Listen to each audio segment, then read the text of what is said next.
Johnny Luha, meron akong audio mixer, equalizer, crossover, at isang integrated amplifier. At meron akong subwoofer, isa lang. Meron din akong mid-high, isa lang. Paano nga ba i-connect? Actually, hindi ko sinagot yun sa pamamagitan ng chat kasi napakarami po. Napakarami pong connection nun. Hindi po mahirap sa chat ano, kasi balik-balik kayo ng message. Ang laki po ng oras na kakainin nun. Tapos baka hindi pa maintindihan. Ano. Actually, yung tinatanong niya, ginawa ko na yan, actual. Kung mapapasyalan lang po ninyo sa profile ko, ginawa ko po yan ng actual mismo.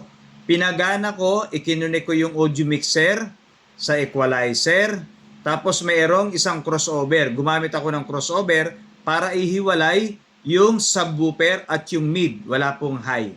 Wala. Kasi yun lang yung tutorial na kailangan. Ngayon, may nagtanong na naman. Ang problema, baka hindi na nakita yung video natin na ginawa. Dahil po, ano na yun eh, baka natabunan ng ano.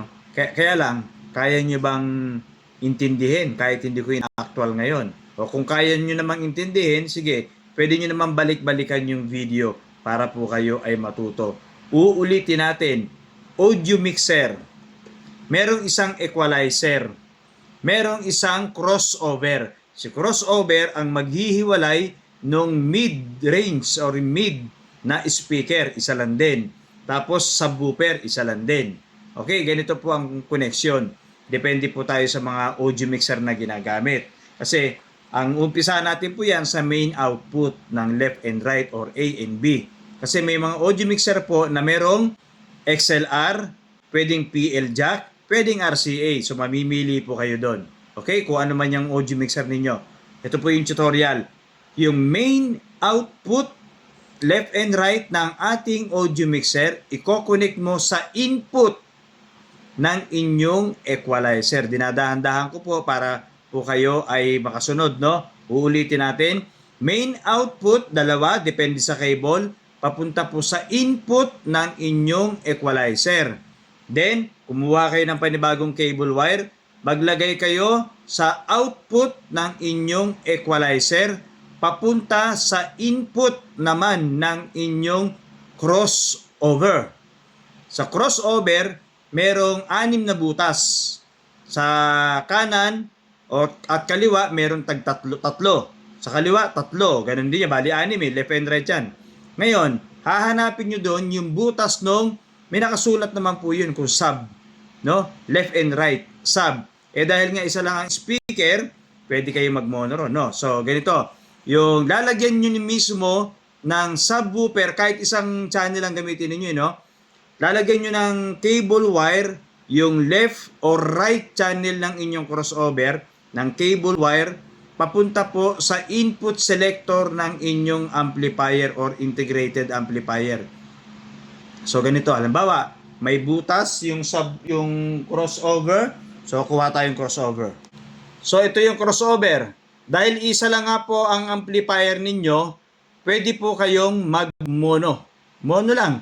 Sabihin na natin, ang gagamitin nyo lang po ay itong si subwoofer. Kumuha kayo ng cable wire, female XLR, no? Tapos, papunta po sa input selector ng inyong amplifier. Kasi sa integrated, ang kadalasan po niyan ay RCA. So, halimbawa, XLR, female XLR to RCA. I-connect mo doon sa input. Halimbawa, napili mo tuner. Kahit pula yan, o halimbawa, pula. Di ba? Dalawa lang yan, pula at puti sa selector eh. O pula, pak, salpak, pula.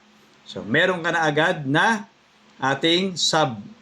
O Johnny Luha, meron nakalagay ditong mid. O pwede naman dito kayo maglagay. Dahil nga ginawa natin na stereo connection ng style, no? Andito ngayon yung mid-high ninyo. So, nasusundan po ba ninyo? Halimbawa lang, ito yung mid. Yung isang integrated amplifier mo, di ba sa baba nun meron puti? No? Ikabit mo yung puti wire dun sa tapat ng pula. Sa input selector. Dun din kung saan nyo nilagay yung cable wire nito. So, kasi isa lang ang amplifier ninyo eh. Dapat nga to 3 amplifier. So, dahil meron lang kayong 2 speaker, isang amplifier lang, para lang mapaghiwalay. Gamit lang po ito. Okay? So, dinalawang channel natin. Kaya nga po, mula audio mixer, output, papunta ng input ng equalizer, left and right. Ngayon, yung output ng equalizer, i-connect natin sa left and right din. So, dapat nyong gamitin to. Kumuha kayo ng cable wire sa base, pack, salpak doon. Sa input, kulay pula. RCA. Kumuha pa kayo ng isang cable wire. Halimbawa, sa mid naman, mid-high or mid-range. Salpak nyo naman doon sa puti. O, yun. Halimbawa, isang selector lang yun, isang selector lang.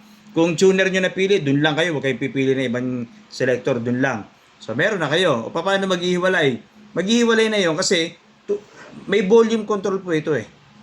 Makokontrol po ninyo left and right. Left and right, makokontrol po ninyo yung volume. Kung saan nyo nilagay yung sub, doon nyo makokontrol yan. Ganun lang po kasimple. Kung may audio mixer kayo, sa audio mixer, left and right din, yung fader.